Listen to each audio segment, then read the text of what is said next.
Give Councilmember Fleming a little bit of time, unless we know that she's not joining us this morning. Ms. Cleary, do you know if Victoria is going to be joining us or not this morning? She did confirm that she would be available this morning. Okay, great. Thank you. We'll just give it a minute or so.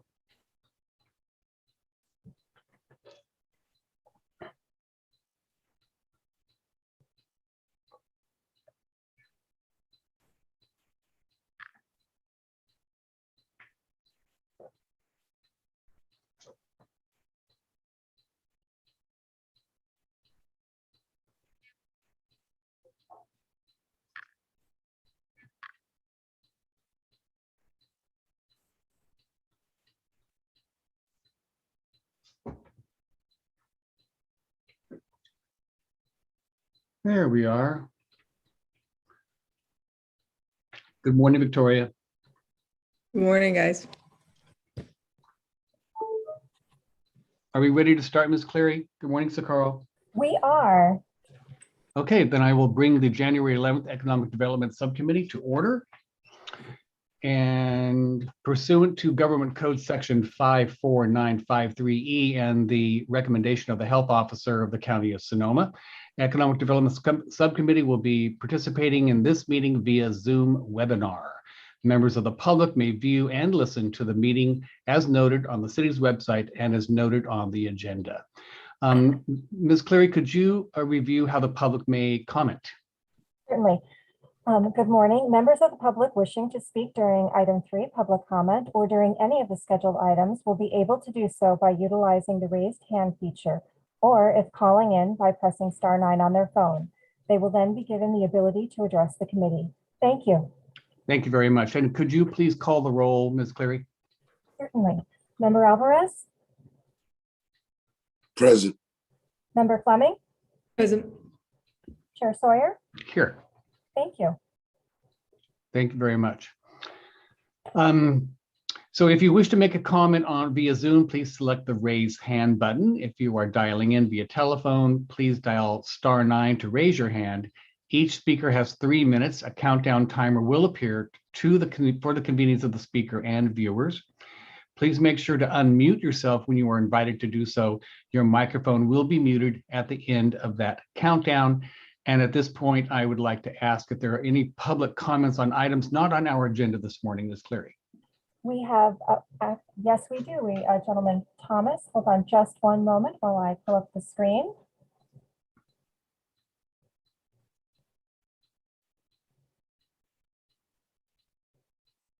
And Thomas, you should be able to unmute. If you would please confirm your ability to see the timer on the screen. Good morning. Yes, I think so. Wonderful. Thank you. Okay, great. Well, good morning, all, and Happy New Year. I wanted to come in and do forgive me. I think it is important for the economic development of Santa Rosa to mention this. And in the one hand, it's kind of, wonderful that we have a new general manager of SMART. On the other hand, we still have this impediment, which is Jennings Crossing.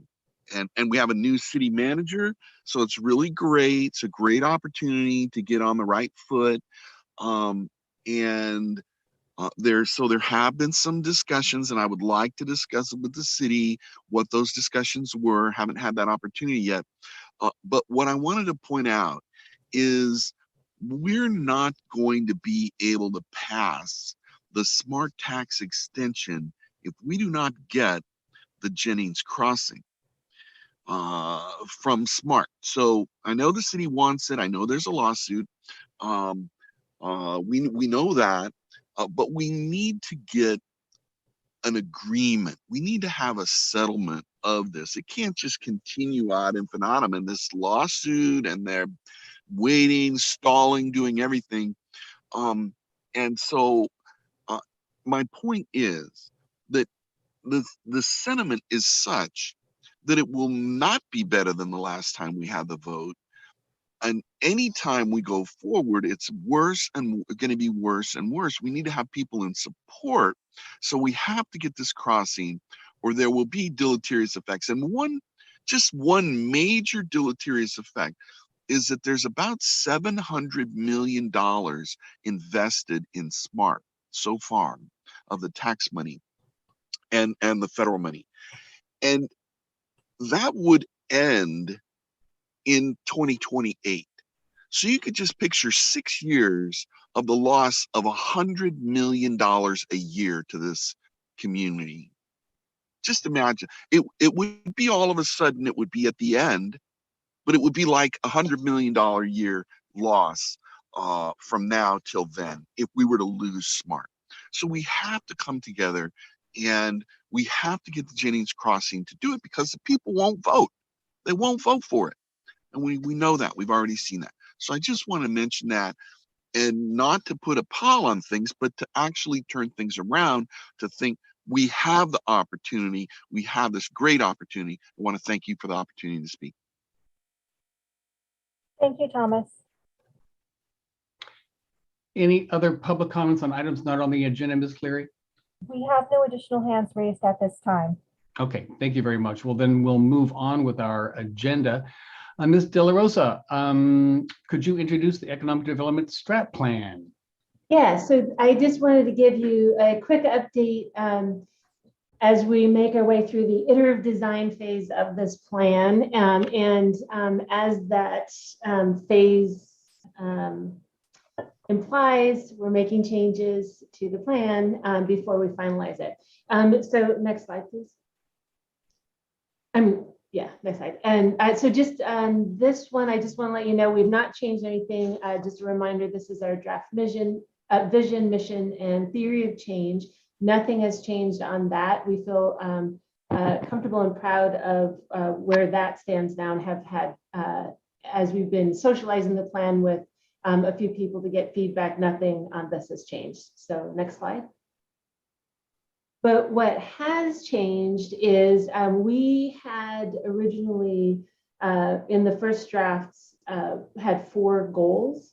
And when we were discussing these, realized that 2 of the 4 goals could be consolidated to address things in a different way. And then really when we started looking at our resources and what some of the goals sort of laid out to be, that they were not going to be really accomplishable in a meaningful way that would advance the objectives of the strategic plan. So it is in the last 2 goals, which I'll explain to you, that we kind of looked at.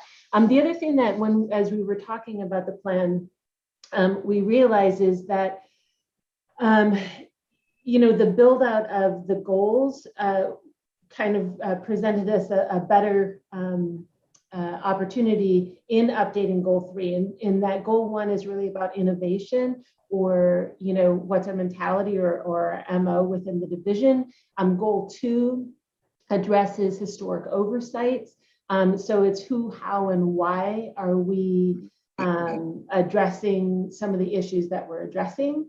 And then goal 3, the previous ones, goal 3 used to be specific to young people and education. So it was equip young people with knowledge, skills, resources, and opportunities, and build their power to participate in and contribute to the Santa Rosa community, workforce, and economy. So really we were looking at future workforce. And goal 4 was support policies that drive the development of inclusive mixed-use multifamily housing in priority development areas. So again, continue to focus on our housing needs.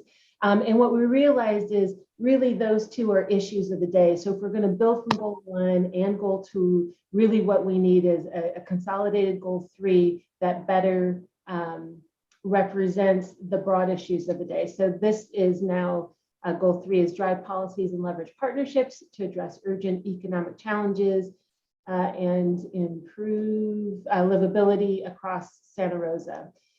And so again, within this, we've got youth, and also childcare, and the housing policies that we're looking to focus on.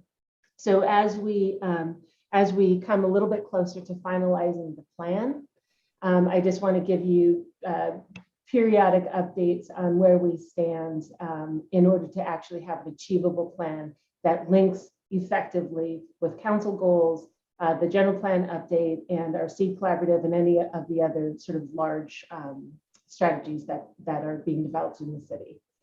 So that's it. That's Well, personally, anytime we can consolidate without diluting the intention of the goal is I'm all for that, and creating clarity. Any comments, Victoria or Eddie, on the change? Yeah, I like it. I like that it's a little bit more elegant, and I like that you expressed that it's going to be more achievable. And I didn't feel that it dilutes the either of the other goals, and that you specifically call out the areas in the previous two goals, 3 and 4, in this goal. So it has my enthusiastic support. Excellent. Thank you. Eddie? Well, for me, Raisa, you know that anything that you do, I absolutely appreciate. So continue forward, sister. Continue forward. Thank you. Thank you That's it. both. Madam Cleary, or Ms. Cleary, do we have any public comment at this point? We do not, nor do we have any voicemails or emails for this meeting. Okay, excellent. Thank you very much. So, Ms. De La Rosa, the next item. Yeah, so we're going to actually elevate Alan Alton, Brandolyn Trammell, and Jeff Burke for this item. You know, as we've been going through our strategic plan and planning process, we've been identifying things and trying to move in an expedited manner on certain items or tools that we think might be helpful to us in achieving some of our goals. And I have to say in advance of this may or may not be one of them. We are interested in your input on this, but this was brought up to us outside of this committee as an interest to sort of review the local preference and procurement process specific to to economic development.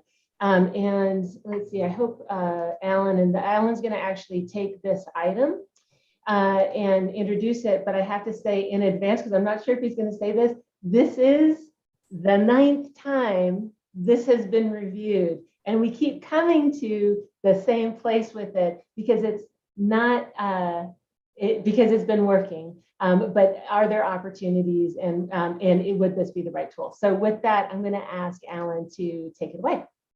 Thanks, Raisa. Welcome, Alan. Thank you, John, and the rest of the committee. Raisa, thank you very much. We can move on to the next slide, please. So what we have here is for the purpose of this item, and an overview of where we are with our current local preference policy. As Raisa mentioned, this has been brought up a few times, and we have reviewed this before in the long-term financial policy and audit subcommittee. We are not proposing a recommendation at this time. This is just to set context, but we do, and I'll get to this toward the end there, we do anticipate coming back to the committee with a recommendation in another meeting or so. So the definition of local preference is it occurs when a local firm is favored in a procurement over non-local firms for reasons unrelated to the procurement itself, typically to support the local economy. And we apply this to goods and/or services. Next slide, please. So there are a number of types of preferences. So there's second chance bids, which is when a local firm is offered the chance to match the lowest bid. There are tie bids when the bid of a local bidder is the same as a non-local bid. percentage bids when the local bid falls within a certain percentage of that lowest non-local bid, reciprocal bids, absolute bids, and bidding or value credits. So those are the different types of preferences that exist out there. We do have on the next slide our current local preference code. So it is in the next slide, please.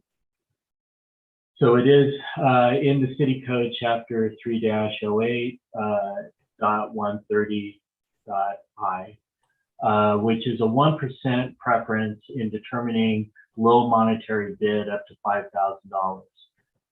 Business entity must prove principal place of business within Santa Rosa. It only applies to formal written solicited bids for goods and general services. Does not apply to public works because that's precluded by law. And we do not apply it to professional services contracts. Our code does comply with Prop 209, which prohibits consideration of race, sex, or ethnicity. Federal mandates, however, regarding minority and women-owned procurement goals do exist in transit and CIP. Next slide, please. So definition. So we talk about goods and services. So goods are tangible or physical products. General services are work performed or services rendered by an independent contractor, i.e. custodial services or building and equipment maintenance, equipment rental, etc. Professional services, those are architects, engineers, attorneys, other consultants, or individuals possessing a high degree of technical skill. And then there are several types of enterprises. So we have disadvantaged business enterprises, which are small businesses where socially and economically disadvantaged individuals own at least 51% of the business and control management and daily operations. There are minority business enterprises where 51% of the business is owned by minority individuals, and management and daily operations are controlled by those minority group members. And then there are women business enterprises where 51% of the business is owned by, managed, and daily operations are controlled by women. So next slide. So we went back and looked at where our registered vendors and our bid awards. So in 2019, we do have a number of registered vendors that fall within the disadvantaged business enterprises. There's 9% of those are registered. 4% are minority business enterprises, and 4% are women business enterprises. We do have about 23% of our registered vendors are local, and then we have about 57% are outside of the local area. And then in terms of bid awards, we do award locally quite often, 43%, so almost half. And we do or have done bid awards to say disadvantaged business enterprises as well. So next slide, please.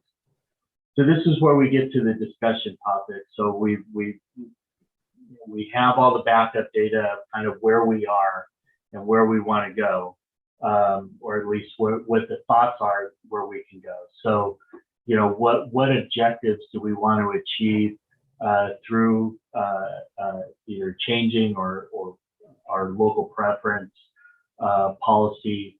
You know, what tools do the council and already have? What criteria should we look at? Those types of things.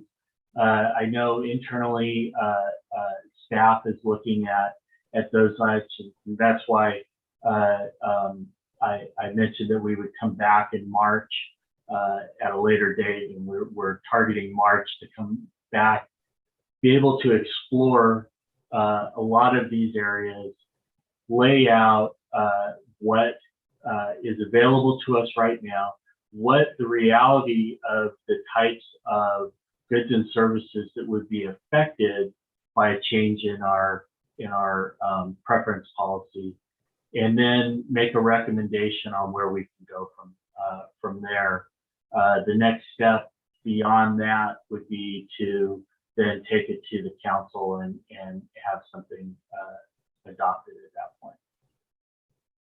So with that, if there's any questions or we want to kick off the discussion, I know I'm here available for those. I believe our purchasing agent is on the line who could help out, and Rice, of course, could help out as well. Thanks, Alan. Brandon, could you introduce yourself, please? You bet. Good morning. My name is Brandolyn Trammell. I am the purchasing agent for the city of Santa Rosa. Great, and thank you for being here this morning. And I'm curious. And good morning, Jeff. The items for discussion.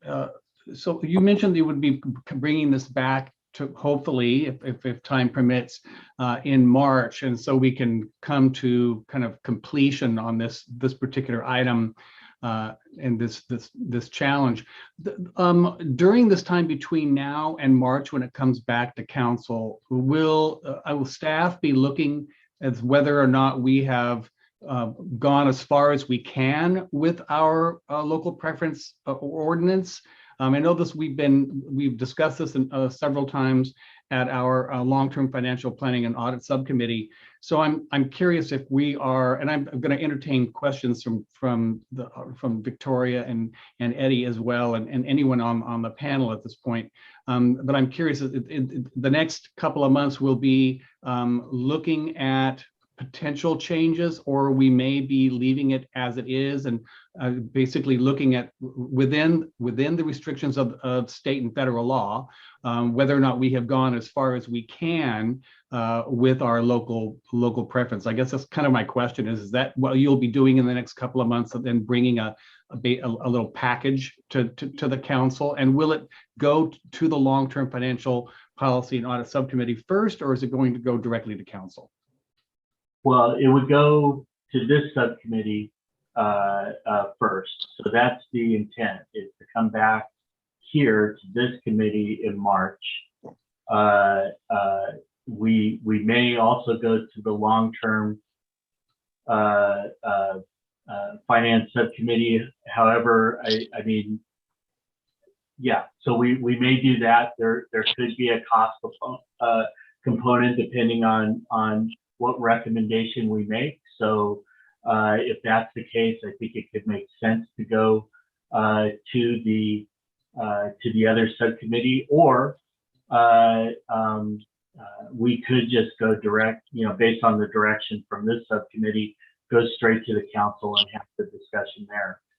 We hope to be able to, based off of the prior conversations that we've had, we know some of the interests and some of the thoughts on what we can do in changing the code. I don't know that we have,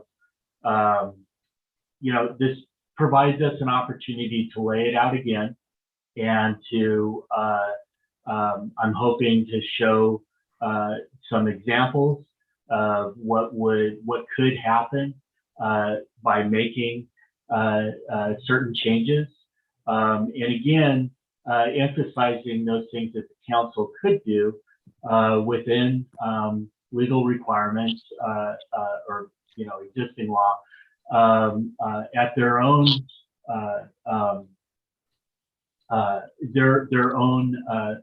actions could take. That's okay. Very inartfully way of putting that, but the council does have things that they can do, and I don't know that we've laid that out as well as we could have in the past. So that's my goal, is to give the cost benefits, the various options that are there and try to put this to somehow land this particular plane that has been floating around for quite some time. And Thanks, I Alan. just want to add to that. Brandolin, oh, I'm sorry. If I can, I just want to Sure. add to that. Just to be clear, it is the benefit of going through the various subcommittees is to understand the intent and the desires broadly, and for staff to be able to explain the implications, because sometimes it's not just to say finance or to Brandolin specifically or to other, but what are the implications, and then also what are the legal parameters, because we can also identify potentially other vehicles to achieve your goals. But I think one of the things that's been interesting about learning about this process is understanding the various objectives that council may have and understanding where those might be applied.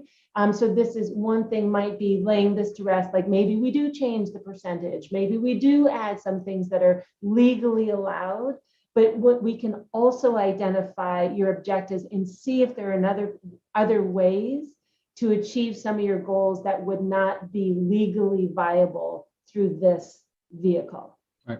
I'll be curious that I'm very curious about those other avenues that we may be able to go down, and that's part of what you'll be looking at and what the staff and the various subcommittees will have an opportunity to weigh in on, because there are this particular ordinance is not the only way to achieve our goals. And Brandon, I know you like to weigh in, or do you have any some questions or comments? Yes, if I may.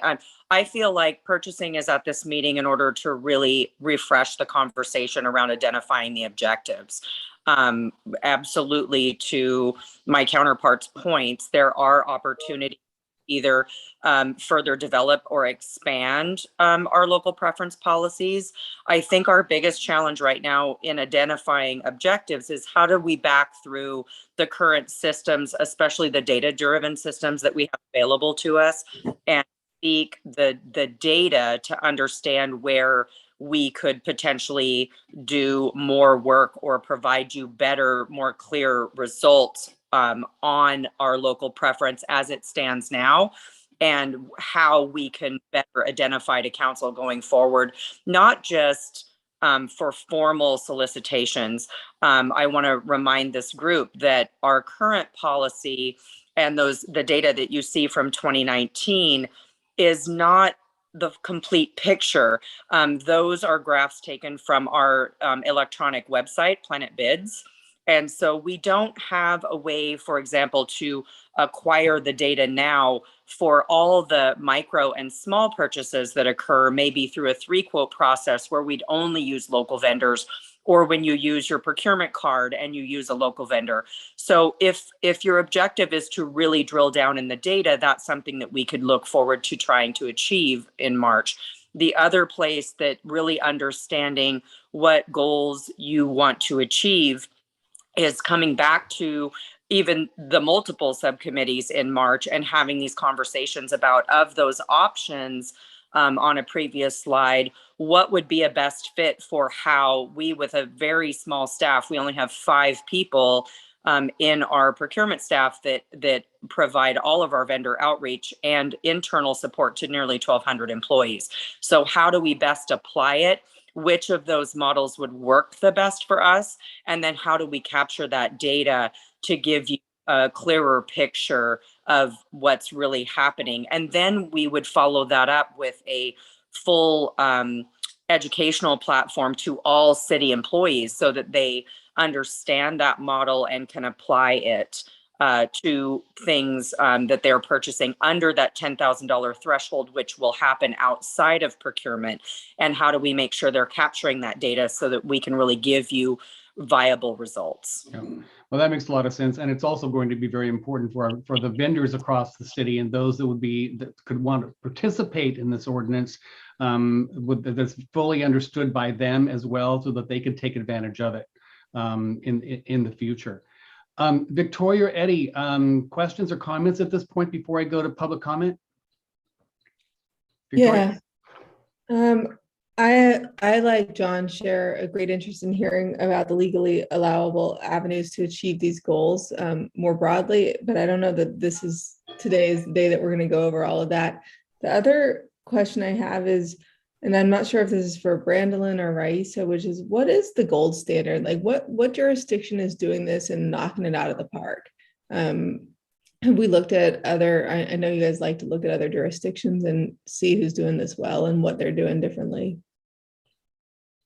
Well, I'll let Brandolin answer because she is just a phenomenal wealth of information. But, you know, if we look at a gold standard, we're also understanding that they come with large departments or other resources that that allow them to do this. And so even if we look at a gold standard, say Oakland has some good examples, you know, what if we look at what they're doing, is there another way to do it to where we don't have to add people to do the what's it like the deep dive in some of the compliance things? So Brandolin, do you had some great examples of ideas, and you're on mute. Yes, I was a little surprised by this meeting. We came up on this very quickly, so I don't have any data currently available. I certainly can come back with some more results. I would think, Councilmember Fleming, that you're interested also in looking at maybe what Sonoma County has and the data that they collect. I'm not certain. And to Reyes's point, Oakland does have a very robust program. I would want to be able to look through those things and also look to the National Board of Certified Procurement Professionals and see if there are studies out there that would give us a good example of what a success story looks like. I would say, though, just in general, in my expertise of buying local, we are doing a very strong job.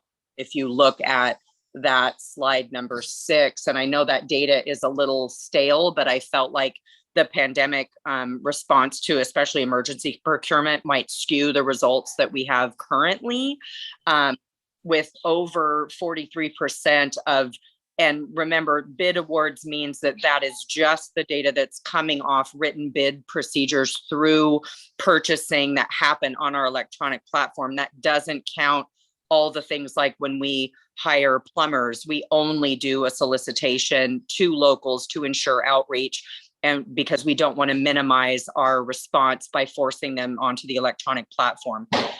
Those aren't part of the system yet, and we should be able to gather that information soon. But, Victoria, I wonder if like I think that the most common question we get, and one of the things that, well, that I've heard, I should say that we get because I don't generally work in this field, but in hearing what Alan Brandlin had talked about, and then some of the interest that brought this forward is the question of, you know, diversity or equity. Can you do it not just for local, but for other considerations? And that's where, again, in that legal thing where it's like, well, we'd like to highlight women or minorities. And that's where we're precluded by Prop 209 from doing anything. But are there other places that have sort of found workarounds? Probably. But it's that our ability to walk that line or to watch the way other people are walking that line is where our we have some concerns.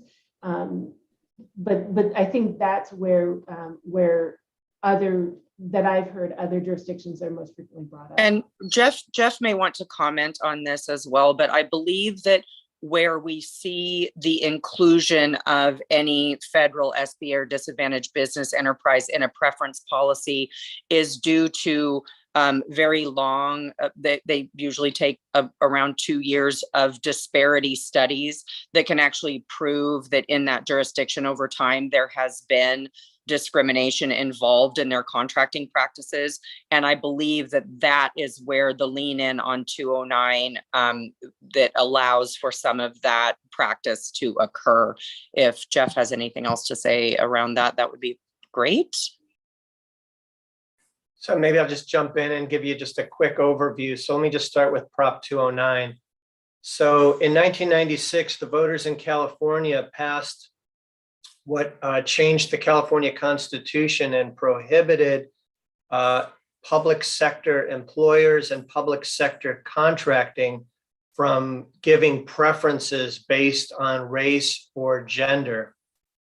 And so what that left public agencies to do was to do things like outreach, both in employment and in contracting, and to do things that are kind of race and gender neutral that might help those kinds of businesses, enable them to make it maybe package an RFP in a way that you unbundle them and make them smaller, or figure out creative ways to encourage all businesses, because it has to be on its face or race and gender neutral. And that's where some of the cities like Oakland and others have a somewhat more robust preference policies.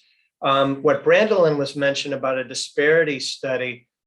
So there is the ability for a local agency, and I'll tell you that San Francisco is the only one that I know of in the state that has conducted a disparity study and found that to remedy the effects of intentional discrimination in its jurisdiction, that it now has some ability. And again, like Brandolin said, I mean, I just got into this at the end of last week.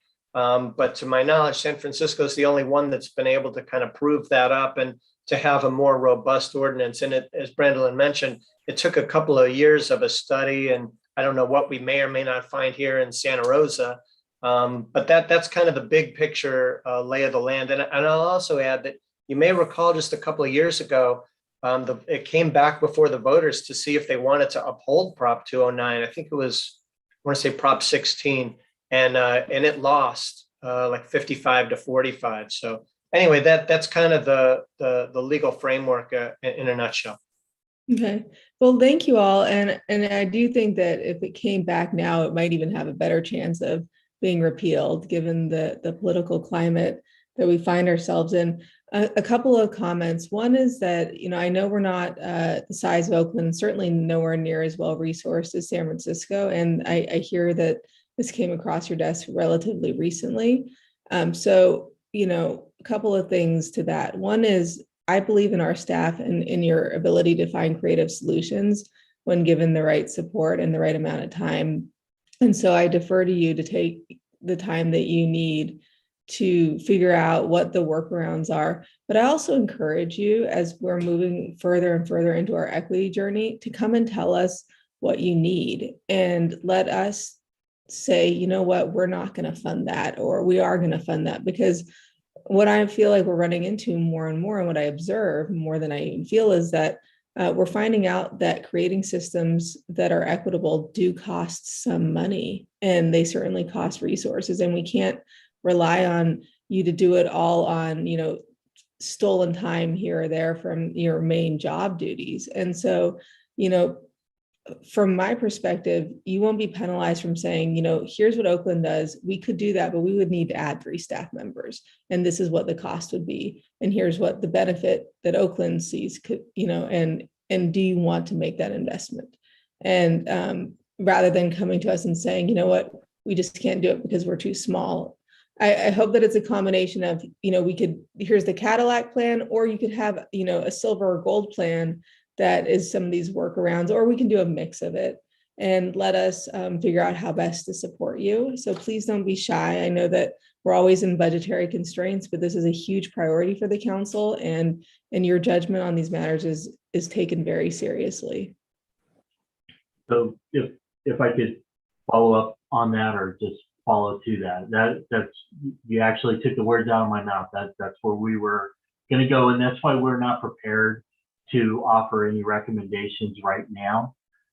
We need the opportunity to look at those gold standards that are out there, see how they can work in Santa Rosa, whether, you know, some of them, I know in past conversations we've had, there's been some suggestions of things that are occurring in other states.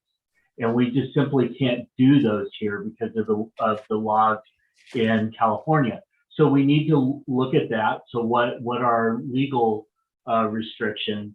And then also to look at what resources and to be able to lay out those again, cost benefits to be able to have something go forward.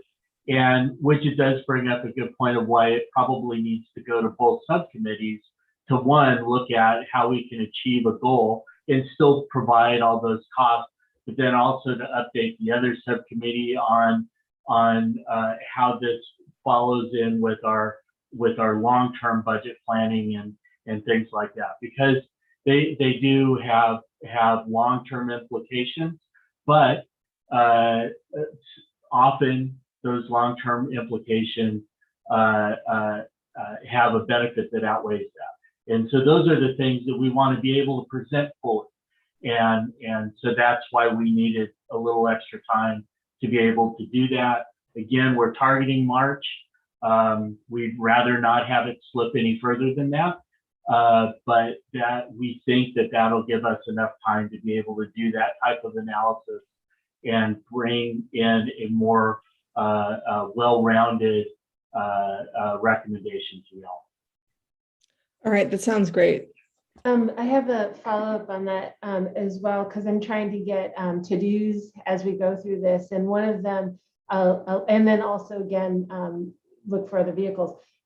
So one of them is, looking into doing a disparity report. And so we can look at the report that Oakland's doing, what the cost is, the breadth of it, because that aligns very specifically with the economic development strategy goal 2, which is collect, compile, synthesize, and analyze data to understand characteristics of our own businesses.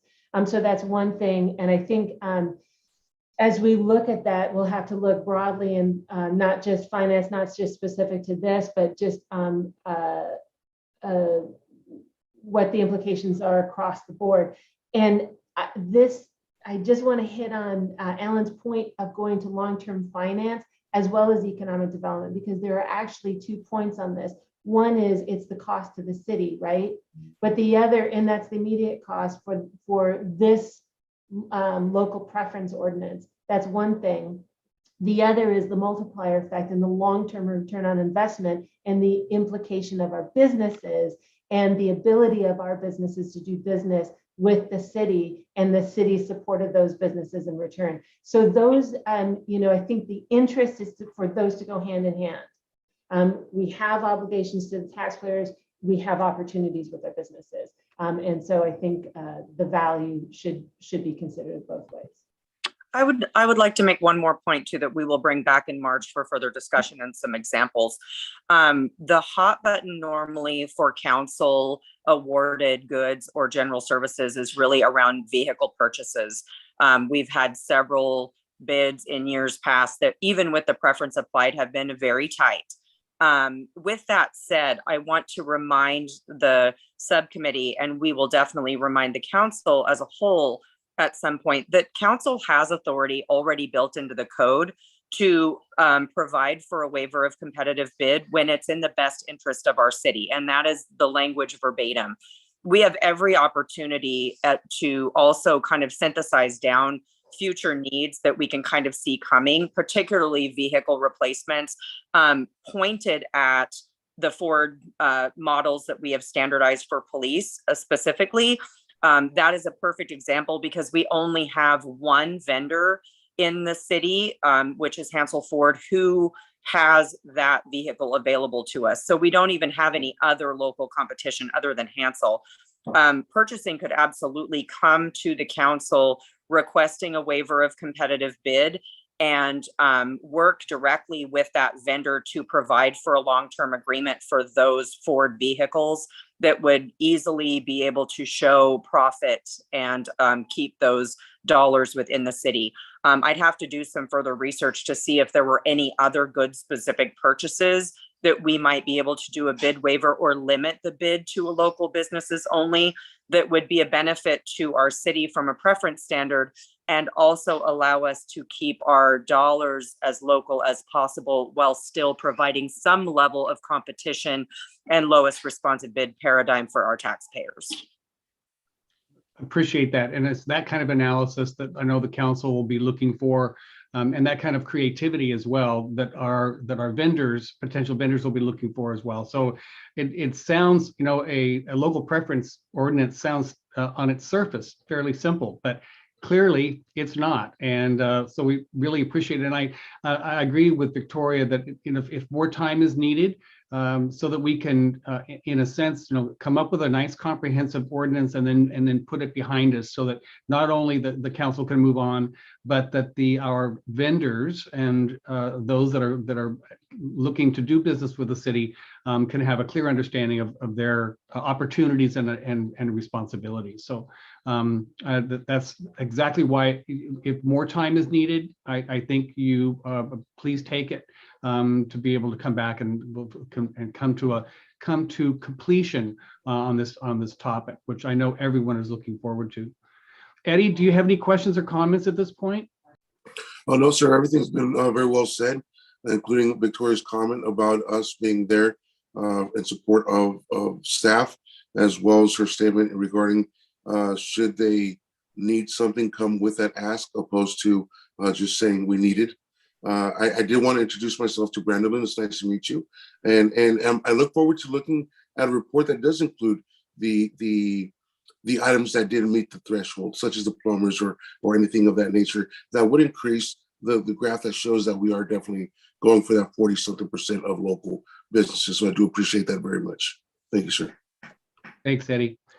Well, if there are no other comments from those attending here, I'd like to move it to public comment. Do we have any public comment at this point? We do. Just one moment while I share the screen. Thank you. And Thomas, do you have the ability to speak at this point? If you would please confirm your ability to see the screen. Yes, thank you. Can you hear me? Yes, please proceed. Great. Well, this was timely that I came on just to speak about SMART, but that would also have many implications that I was trying to allude to before for the local economy, but specifically about city contracting. The economic principle of what's called the circular flow is the foundation of fractional reserve banking. And it's a multiplier effect of 10 times. So it's a well-known principle within economics that investment or purchases produce 10 times their economic value locally and or generally. So people who come in to take away those, that produces those benefits to those areas that take that purchase away from the local community. One aspect of that can be seen in the 49ers who came and began mining, and the prices escalated tremendously, and that's because they didn't really have any other markets that could compete. And so what happens is you can see dynamically when your prices go off the chart that you're no longer competitive, and that's the thing you want to avoid. So you can see that in a supply and demand curve and the marginal cost of those purchases. You can see it relatively quickly that you're exceeding your local capacity, which you're not. And I want to point out that a specific thing that I think we're all pretty well aware of was the district mapping for the county and the change of the board, the districts, and they went outside of the community to hire that person. And he had no idea what were communities of interest in this community. And I think that as an anthropologist, and an engineer and so on, that are things that I have capacity for, that was a travesty not to have someone with local knowledge here about how the communities exist. For instance, to me, it's travesty again that the cemeteries, the Santa Rosa Memorial Cemetery and the rural cemetery, were not included in Santa Rosa. So those are represented by James Gore, and that is ridiculous. Number one, they don't affect any vote. Okay, there's no vote there, just include it, but they couldn't do it. Thank you very much. Thank you.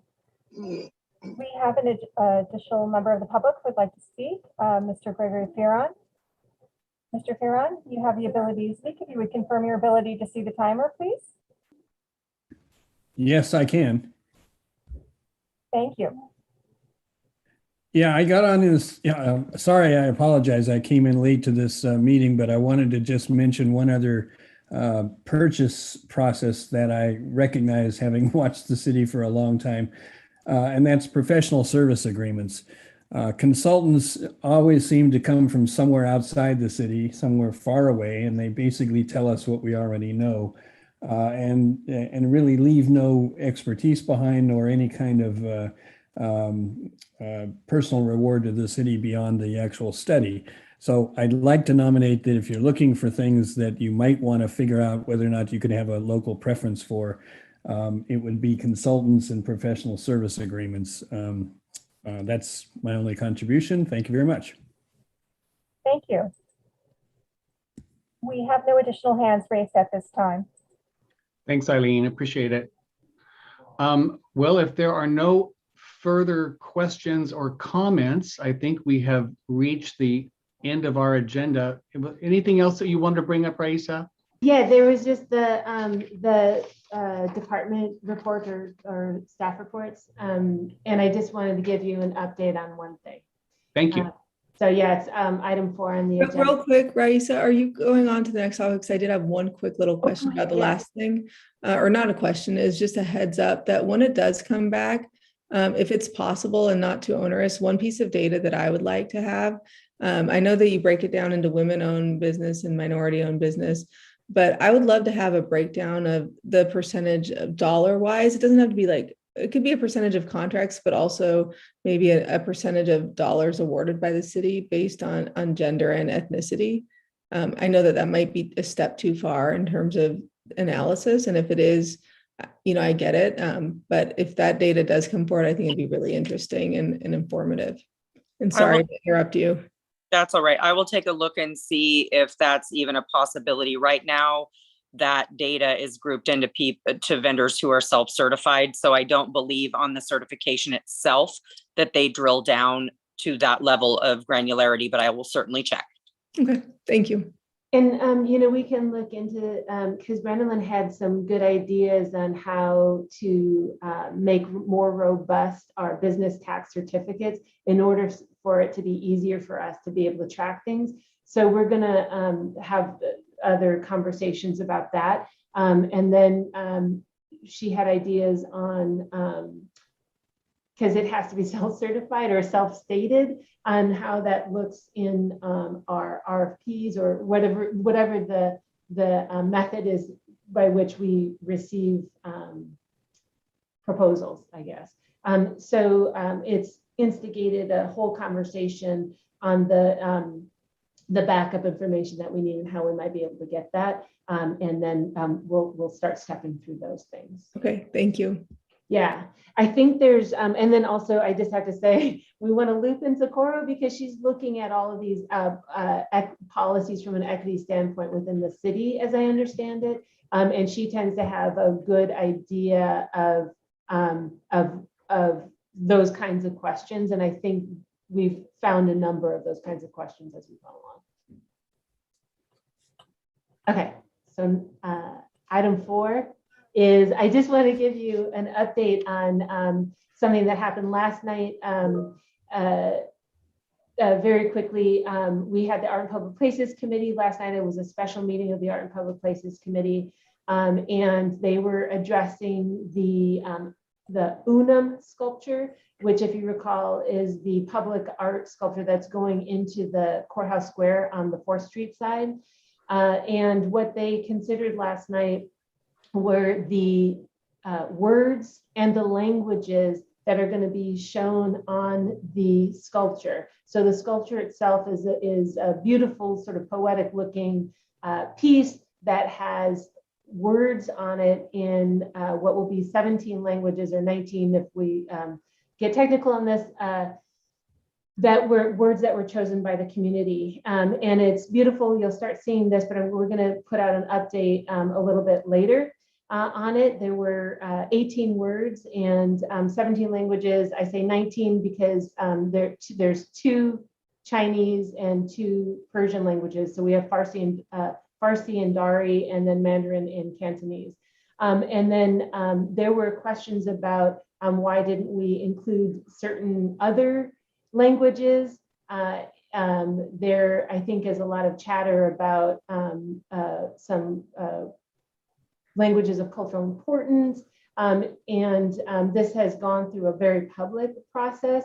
And our concern moving forward is, how do you change on the fly without reopening the process for language?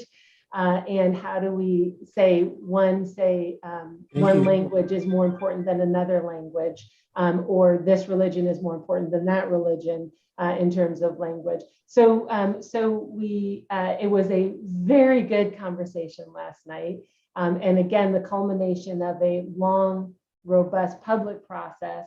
And based on that and the recommendation of the committee, the Art and Public Places Committee decided to use the list of words that and the languages that were recommended as most commonly spoken in Santa Rosa now, in sort of a now and looking forward kind of perspective on language.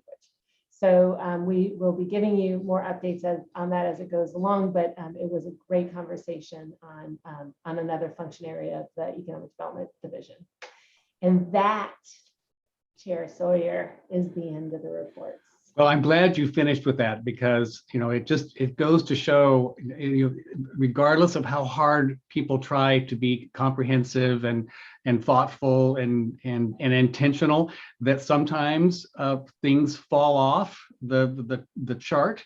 And I'm so pleased that the community came together and looked at these recommendations, because it is a very elegant piece. It will be, I'm very much looking forward to its production and installation.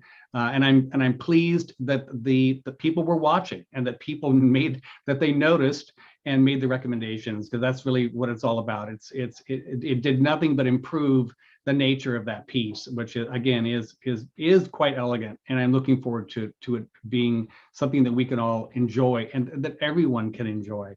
So thank you for that. I think if there are no any questions about item number 4, because I'm going to open it up to public comment. Eileen, do we have any public comment on agenda item number 4?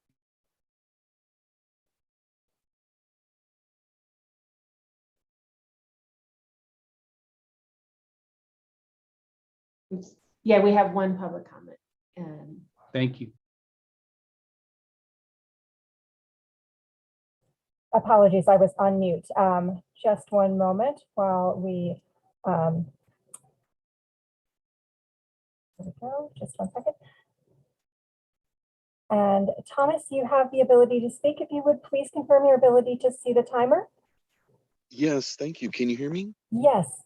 Great. Thank you for the opportunity to comment. I did not believe that this would be an opportunity to comment on this particular item at this time.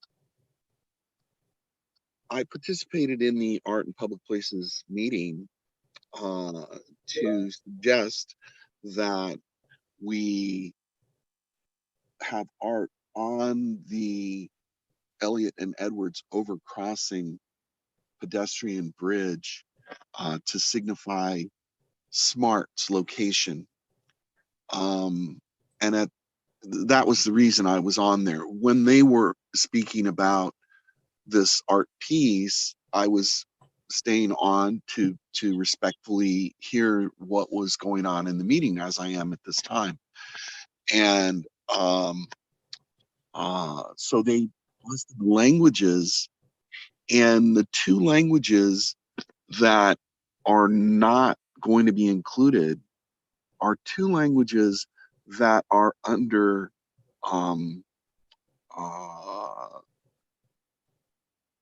not just federal scrutiny, but under a lot of discrimination, community discrimination. Not so much here, we don't see it so much here, but across the country. And those two are Arabic and Russian. And I don't believe that those two were included. They were mentioned by the community, as Councilmember Sawyer was alluding to his appreciation of that. But the way the vote was is that the languages were determined by self representation to the census. And the Russians are not going to check that box because they don't want the government to know that they're speaking Russian. And it's the same with Arabic or Muslims. They're not going to self-identify because they speak English perfectly well, most of them. And they don't even care if the government doesn't know that they don't speak English perfectly well. They would just as soon check the box that that's their primary language, because they don't want to be subject to this intense scrutiny, and which there is, and deep, since 9/11, very problematic issues, particularly for Muslims. Similarly for Russia, what if we go to war against Russia? So it didn't happen exactly the way you're saying, John, and I wish it did. Thank you very much. Thank you. Thanks, Thomas. Anyone else, Eileen? We have no additional hands raised at this time. Okay, thank you very much. Well, if there are no other comments from the panel, I want to thank Victoria and Eddie and Raisa and Alan and Jeff and Brandon and Eileen. This has been a great meeting. I look forward to March, or whatever date is necessary to come forward with the product that I know will be comprehensive and well received by the council. I know that they're looking forward to it as well. So at that point, I will bring the meeting to a close.